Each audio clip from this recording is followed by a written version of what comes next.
हुए हमले के बाद 7 मई को पाकिस्तान के पंजाब और पीओके में आतंकी ढांचों को निशाना बनाते हुए ऑपरेशन सिंदूर शुरू किया।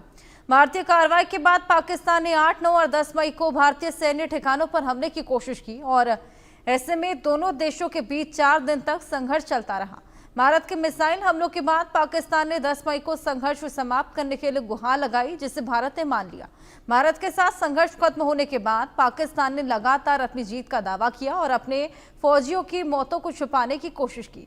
हालांकि उसका झूठ अब खुद ही पकड़ा गया। अब उसने अपने स्वतंत्रता दिवस यानी कि 14 अगस्त पर सैनिकों को सम्मानित किया और इस दौरान जो लिस्ट सामने आई उससे साफ है कि पाकिस्तान के कम से कम 138 सैनिकों की जान गई, क्योंकि 138 को उसने खुद मरणोपरांत मेडल दिया है। जरदारी ने भारत के साथ संघर्ष के दौरान लड़ने वाले अपने सेना, नौसेना और वायुसेना के अधिकारियों और सैनिकों को सम्मानित किया है। इन सम्मानों में 3 और 8 सितारा-ए-ज़ुर्रत, 5 तमगा-ए-ज़ुर्रत, 24 सितारा-ए-बसालत और 45 तमगा-ए-बसालत, 146 इम्तियाजी असनाद और 259 COAS प्रशस्ति पत्र और 1 तमगा-ए-इम्तियाज शामिल है। इसमें दिलचस्प बात यह है कि 138 सैनिकों को मरणोपरांत ये सम्मान दिया गया है, जिससे पता चलता है कि कितनी बड़ी तादाद में भारत के हमले में पाक सैनिक मारे गए थे। इसी बीच एक बड़ी खबर, ऑपरेशन सिंदूर पर एक और बड़ा खुलासा हुआ है। ऑपरेशन सिंदूर में पाकिस्तान का झूठ उजागर हो गया है। गैलेंट्री अवार्ड लिस्ट ने सच्चाई सामने ला दी है। पाक के 138 सैनिक मारे जाने की खबर है। 138 सैनिकों को मरणोपरांत शहीद बताया गया है। जहां शुरुआत में दावा था कि केवल 7 सैनिक मारे गए हैं और खुद शहबाज शरीफ बोलते नजर आए थे, अब ये इस लिस्ट से साफ हो चला है। इस गैलेंट्री अवार्ड की लिस्ट से साबित हो गया है कि 138 से ज्यादा जवान हैं जो कि ऑपरेशन सिंदूर के दौरान मारे गए थे। तो एक और झूठ जो कि अब बेनकाब हो गया है पाकिस्तान का। और इसी बीच एक और बड़ा खुलासा ऑपरेशन सिंदूर पर। आपको बताया कि ऑपरेशन सिंदूर में पाकिस्तान का झूठ उजागर हुआ। गैलेंट्री अवार्ड लिस्ट ने सच्चाई सामने ला दी है। पाक के 138 सैनिक मारे जाने की खबर है। 138 सैनिकों को मरणोपरांत शहीद बताया गया है। सर्वोच्च बलिदान देने पर सम्मानित किया गया है। भारतीय हमले में पाकिस्तान को भारी नुकसान। पाकिस्तान ने अपने फौजियों की मौतों को छुपाने की कोशिश की है। पाकिस्तान का झूठ अब खुद ही सामने आ गया है, खुद ही पकड़ा गया है। पाकिस्तानी फौज ने सीज फायर के लिए गुहार लगाई थी और इसी बीच ऑपरेशन सिंदूर के बाद जो क्षति पाकिस्तान को पहुंची है, उसका जो नुकसान, उसका जो खामियाजा पाकिस्तान ने भुगता है, उसको लगातार छुपाने की कोशिशें। और इसी बीच ये कोशिश बिल्कुल नाकाम साबित हुई जब गैलेंट्री अवार्ड की लिस्ट 14 अगस्त को निकलकर सामने आती है। 14 अगस्त को पाकिस्तान का इंडिपेंडेंस डे था और उसी दिन ये मरणोपरांत के तमाम मेडल्स जो कि बांटे गए हैं, प्रशस्ति पत्र बांटे गए हैं, उससे साफ हो चला है कि आंकड़े सही नहीं बताए गए थे। और इसी पर हम बातचीत करेंगे। हमारे साथ हमारे खास मेहमान JS सोडी जी जुड़ गए हैं और अरविंद सिंह तेजावत जी जुड़ गए हैं। बहुत स्वागत है आप दोनों का। अरविंद जी, सबसे पहले आपके पास मैं आऊंगी। पाकिस्तान का एक और झूठ एक बार फिर से उजागर हुआ है। हालांकि थोड़ा सा देर ही सही, लेकिन दुरुस्त ये झूठ सामने आया है कि 7 सैनिक मारे गए हैं। ये शुरुआती दौर में दावा किया गया था ऑपरेशन सिंदूर के बाद, लेकिन एक गैलेंट्री लिस्ट जो निकलकर सामने आई है 14 अगस्त को, जो मरणोपरांत मेडल बांटे गए हैं, उससे ये साफ हो जाता है कि 138 सैनिक और इससे ज्यादा भी हो सकता है आंकड़ा, जिन्होंने अपनी जान गंवाई थी। बिल्कुल ठीक बात है हर्षा जी। और ये वाकई दुखद है कि किस तरीके से एक झूठे देशभक्ति या राष्ट्रवाद के नाम पर गरीब बच्चों का कैसे इस्तेमाल होता है, ये पाकिस्तान सबसे अच्छा उदाहरण है। क्योंकि पाकिस्तान में जो उसकी बुनियाद है वो धर्म के आधार पर बनी थी, तो उसकी देशभक्ति का जो मूल जो स्रोत है वो धार्मिक उन्माद और पाकिस्तान की एक झूठी शान के रूप में निकलकर सामने आते हैं। पर एक और अगर हम उन सब लोगों के हालातों और जिन पे अगर बहुत ही गहन सर्वे करें तो हम देखेंगे कि वो मरने वाले जितने भी जो बच्चे हैं पाकिस्तान के, जो सोल्जर्स थे, तो उन्होंने जो ये अपना पेशा था वह बेरोजगारी के चलते और उन तमाम कारणों के कारण वह पेशा चुना और उसके बाद में वह केवल और केवल बड़े लेवल पे जो पॉलिटिक्स होती है उसका उन्हें खामियाजा भुगतना पड़ा। उनके बच्चे, उनके परिवार काफी लंबे समय तक उसकी कीमत देंगे। उसके साथ जहां तक पाकिस्तान की नीतियों का सवाल है, हमें ये ध्यान रखना होगा कि अमेरिका ने भारत को भी इस दबाव में लाया था कि वह चीन के खिलाफ बोले, और चीन के खिलाफ वह अमेरिकी गुट का समर्थन करें। पर भारत ने उसका हिस्सा बनने से मना कर दिया। उसने भारत ने न तो रूस से अपने संबंध बिगाड़े, न चीन से लड़ने के लिए वो बहुत ज्यादा आंदा हुआ। तो पाकिस्तान को भारत से बहुत कुछ सीखने की जरूरत है।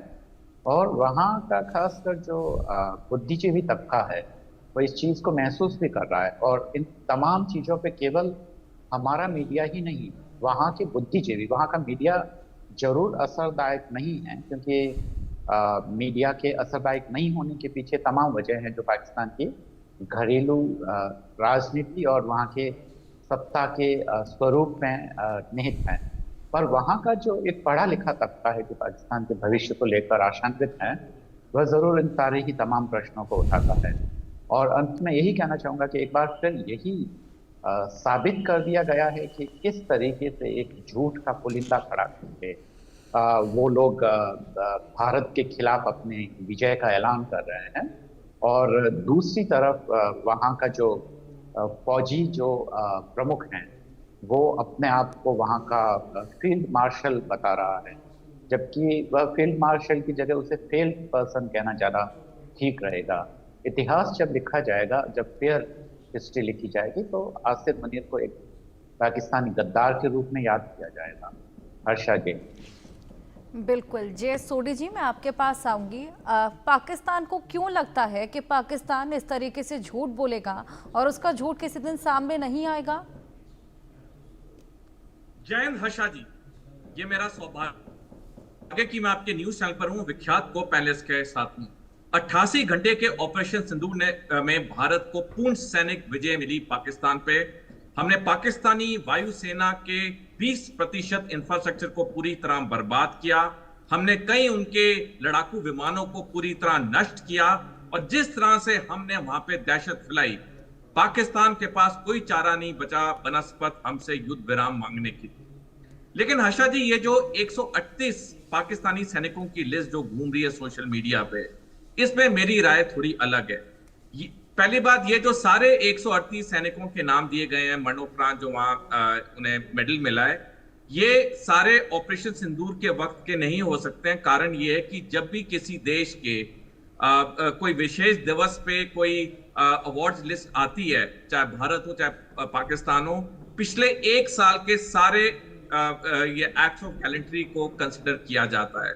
तो ये कहना कि ये 138 सैनिक सिर्फ ऑपरेशन सिंदूर के हैं, ये मेरी राय में ये ठीक नहीं है, क्योंकि ये पाकिस्तान के पिछले एक साल के जितने ऑपरेशन हुए हैं, चाहे काउंटर टेररिज्म चाहे कुछ और, ये सारे मिला के उसके हैं। दूसरी बात, जो जगह जगह पे आंकलन लगाया जा रहा है, ये जो लिस्ट घूम रही है, इस लिस्ट में भी कुछ शंका है, क्योंकि इस लिस्ट के सारे नाम मोहम्मद से शुरू होते हैं। जबकि हम जानते हैं कि हालांकि पाकिस्तान में मोहम्मद एक कॉमन नेम है, लेकिन सारे 138 सैनिकों का नाम मोहम्मद से शुरू होना ये थोड़ा अजीब सा लग रहा है, क्योंकि वहां पे नाम अलग अलग टाइप्स के होते हैं। मोहम्मद से तो शुरू होते हैं, लेकिन सारे नाम 138 मोहम्मद से शुरू होने, ये थोड़ा सा मुश्किल लग रहा है कि इसमें कुछ ठीक नहीं है। लेकिन जो भी हो, पाकिस्तान ने कभी अपनी असली जो उनका डैमेज हुआ है, चाहे इंफ्रास्ट्रक्चर हो, चाहे लड़ाकू विमान हो, चाहे सैनिकों का मरना हो, उन्होंने कभी सच नहीं बताया है। सच इसलिए नहीं बताया क्योंकि पाकिस्तानी सेना ने अपने देश में एक झूठा भ्रम फैला के रखा है कि उनकी सेना भारतीय सेना से बहुत सक्षम है, उनकी सेना कभी भारतीय सेना से हारती नहीं है। तो ये जो उन्होंने झूठा भ्रम पिछले कई दशकों से बनाया है अपने देश में, वो कभी अपने आवाम को दिखाना नहीं चाहते कि उनका नुकसान ज्यादा हुआ है, उन्हें युद्ध विराम लेना पड़ा भारत से, और हर युद्ध में उन्हें भारत से पराजय ही मिली है। तो ये जो प्रक्रिया है, ये पूरी पाकिस्तानी सेना की एक सोची समझी रणनीति के तहत होती है, जहां पे वो सच कभी अपने आवाम के सामने आने देना नहीं चाहते। लेकिन जैसे जैसे सोशल मीडिया की पॉपुलैरिटी बढ़ रही है, जैसे जैसे आपके अच्छे चैनल जो 24/7 टीवी न्यूज चैनल जो सच्चाई दिखाते हैं, तो पाकिस्तानी अवाम भी अब आस्ता आस्ता पूछने लगी कि हमें सच क्यों नहीं बताया जा रहा है। देखिए, किसी भी लड़ाई में कॉम्बैट लॉसेस होते हैं।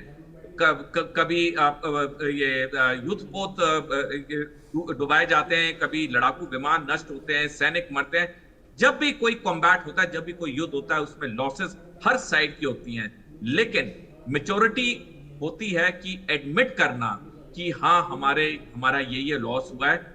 अगर हम 1971 का युद्ध भी लें, हालांकि लड़ाकू विमानों के नंबरों में पाकिस्तान के कम लड़ाकू विमान नष्ट हुए थे, लेकिन पूर्ण जीत भारत की हुई थी, क्योंकि भारत कभी कोई चीज छुपाता नहीं है।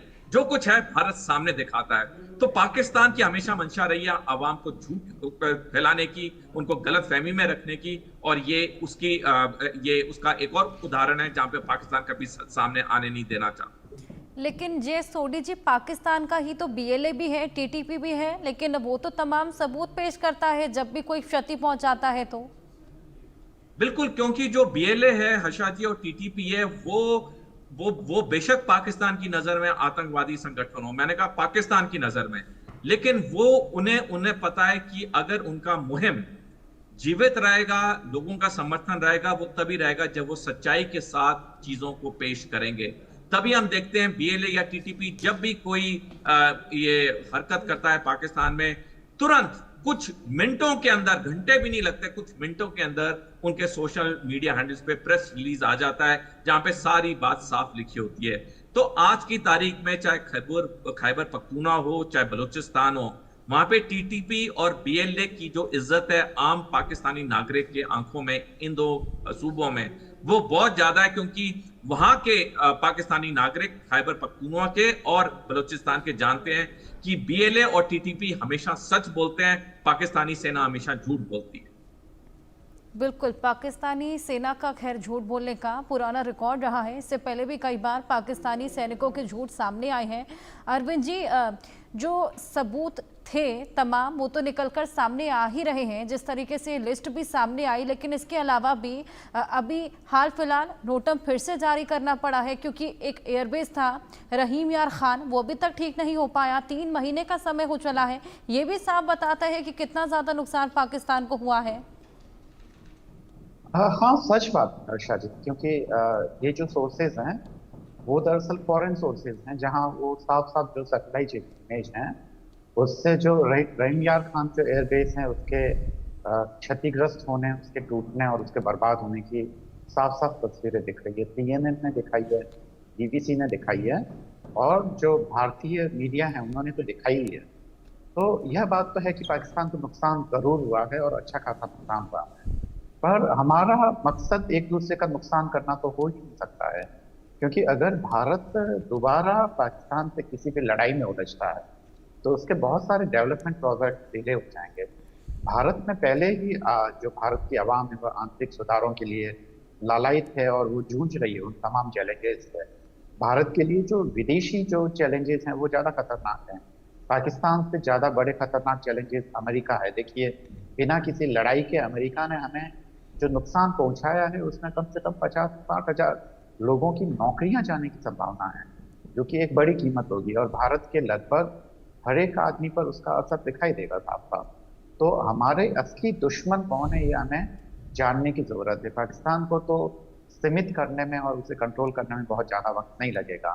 हालांकि वर्तमान सरकार की इसलिए प्रशंसा की जानी चाहिए कि आतंकवाद के मुद्दे पर उसने एक सीमा रेखा बनाई है और ये कहा है कि अगर इस सीमा रेखा को आप पार करेंगे तो उसका नतीजा ठीक नहीं होगा, जिसके भविष्य में बहुत अच्छे परिणाम आने की उम्मीद है, और जो खासकर आतंकवाद है उस पर लगाम लगने की जरूरत है। पर हमें इन सारे पर्सपेक्टिव को हमें एक बड़े फलक पर देखने की जरूरत है हर्षा जी, और हमें हमारे हित, अब क्योंकि भारत एक रीजनल पावर है, एक क्षेत्रीय महाशक्ति है, इसलिए उसे दरअसल तमाम चीजों को चीन, अमेरिका, रूस और तमाम अन्य पड़ोसी देशों के दायरे में रहना चाहिए।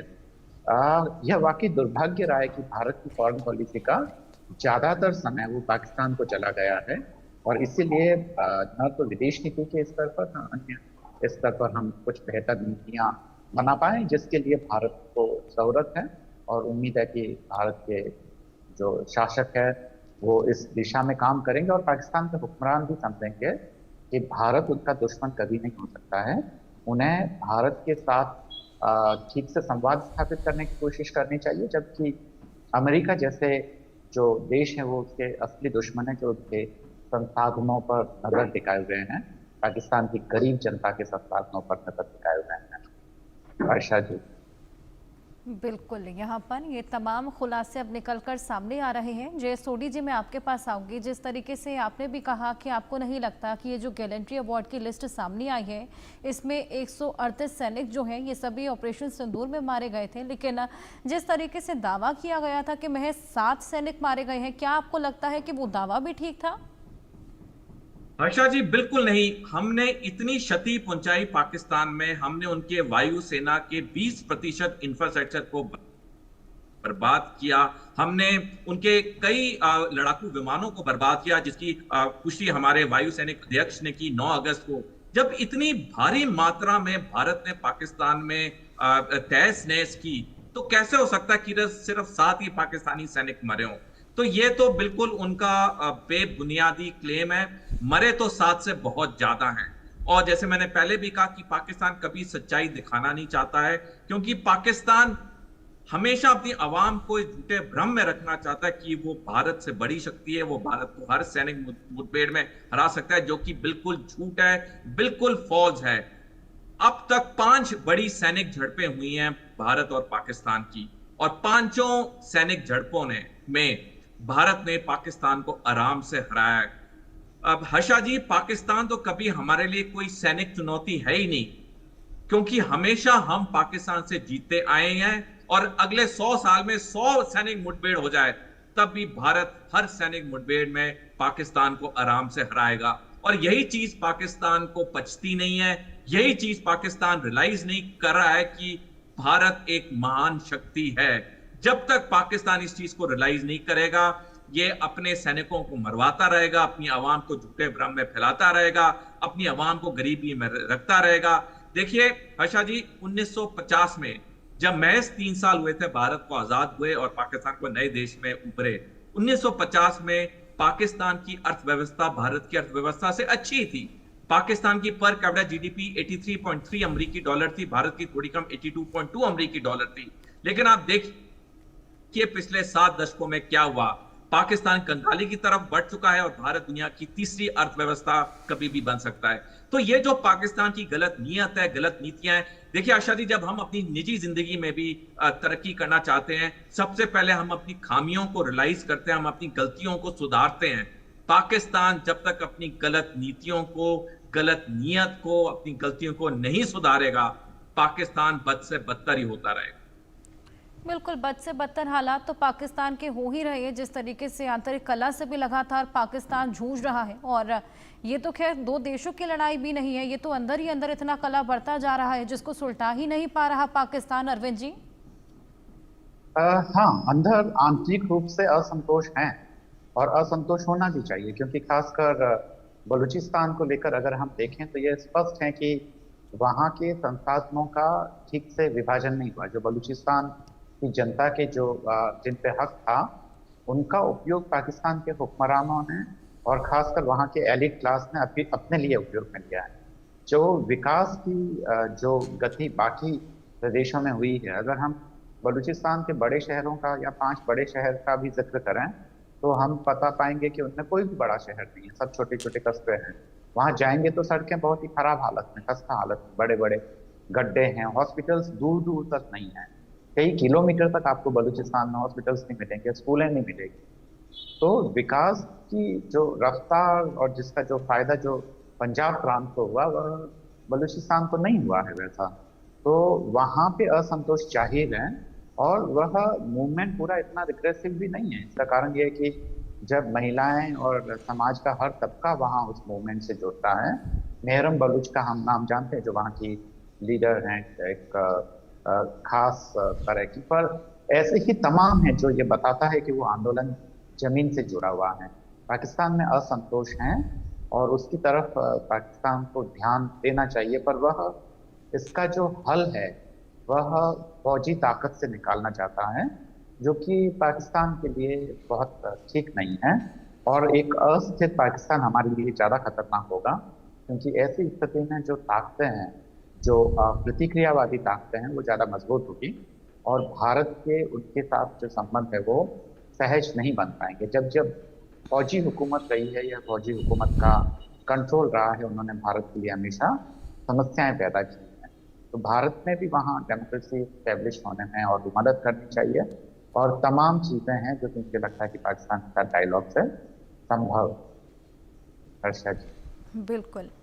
जे सोडी जी, आपको क्या लगता है, क्या नियर फ्यूचर में वाकई बलूचिस्तान पाकिस्तान से अलग हो जाएगा? जिस तरीके से तमाम कवायदों में अब बलूचिस्तान लगा हुआ है, लगातार अपनी आवाज़ बुलंद कर रहा है। हालांकि बलूचिस्तान को तो खुद को पहले ही अलग मान चुका है, लेकिन जो खनिज है जिससे लबालब ये बलूचिस्तान है, जिसका खुद का फ़ायदा उसको नहीं मिल पा रहा, अब पाकिस्तान क्या इतना ईजिली उसको अलग होने देगा? हर्षा जी, देखिए, बलूचिस्तान तो आजाद होगा, लेकिन उसे कम से कम 10 साल लगेंगे। 10 साल इसलिए क्योंकि चीन किसी हालत में बलूचिस्तान को पाकिस्तान से अलग नहीं होने देगा जब तक चीन के सैनिक लक्ष्य पूरे नहीं हो जाते। और चीन के 2 बड़े सैनिक लक्ष्य हैं अगले 10 साल में। पहला है ताइवान, दूसरा है अरुणाचल प्रदेश। और अब 2030 में जब चीन का मेडॉक डैम, जिसकी कंस्ट्रक्शन इसी साल 19 जुलाई को शुरू हुई है और 2030 में कंप्लीट होगा, 2030 से लेकर 2035 के बीच चीन और पाकिस्तान कभी भी भारत पे टू फ्रंट वॉर कर सकते हैं। तो 2035 तक किसी हालत में चीन बलूचिस्तान को अलग नहीं होने देगा।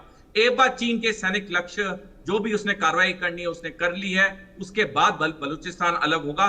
बलूचिस्तान अलग जरूर होगा, क्योंकि जिस तरह से उसकी आवाम अब पूरी तरह पाकिस्तान के खिलाफ खड़ी हो चुकी है, वो दिन दूर नहीं, लेकिन वो दिन आने में कम से कम 10 साल लगेंगे। बिल्कुल, अभी 10 साल तक लग जाएंगे जिस तरीके से आपने बताया, यानी कि अभी ये जंग बेहद ज़्यादा, ये आंतरिक कलह बेहद ज़्यादा आगे चलने वाला है। और अरविंद जी, आपको क्या लगता है? हाँ, सोडी साहब का आकलन कितना सटीक है यह तो वक्त बताएगा, पर हाँ, ये सच है कि अभी बहुत जल्दी कुछ नहीं होने वाला है, जैसा कि सोडी साहब ने कहा। पर कई बार क्या होता है कि जैसे पानी जब गर्म हो रहा होता है, समाज में विद्रोह की तुलना दरअसल हम पानी को गर्म करने से करें, तो हमें यह अंदाज नहीं होता है कि यह पानी गर्म है या ठंडा है, क्योंकि वहां कोई प्रतिक्रिया देखने को नहीं मिलती है। फिर एक समय ऐसा आता है कि एक बुलबुला उठने लगता है और फिर धीरे धीरे पूरा पानी खौलने लगता है, तब हम ये अंदाज है कि ये पानी तो बहुत गर्म था। समाज में विद्रोह की भी वैसी ही हालत होती है कि वह आरंभ में हमें दिखाई नहीं देता है, क्योंकि असंतोष है वह मुखर नहीं हो पाता है। पर जब अचानक से जब असंतोष फूट पड़ता है और एक पूरी वहां की आवाम एक बड़ा कदम उठाती है, तो विद्रोह की आग फूट पड़ती है। तो यह भी है, 1 दशक हो सकता है, 2 दशक हो सकते हैं, या जितना भी समय लगता है, पर हाँ, विद्रोह जरूर फूटता है, अन्याय के खिलाफ जरूर आवाज होती है। बिल्कुल, खैर जितना भी समय लगेगा ये देखना होगा कि पाकिस्तान का आखिर आगे जाकर फ्यूचर क्या होता है, क्योंकि फिलहाल चीज़ें बेहद बदतर नज़र आ रही हैं। बहुत शुक्रिया आप दोनों का हमारे साथ जुड़कर अपने अपने इंसाइट्स शेयर करने के लिए। इसी के साथ वक्त एक छोटे से ब्रेक का, जल्द हाजिर होंगे।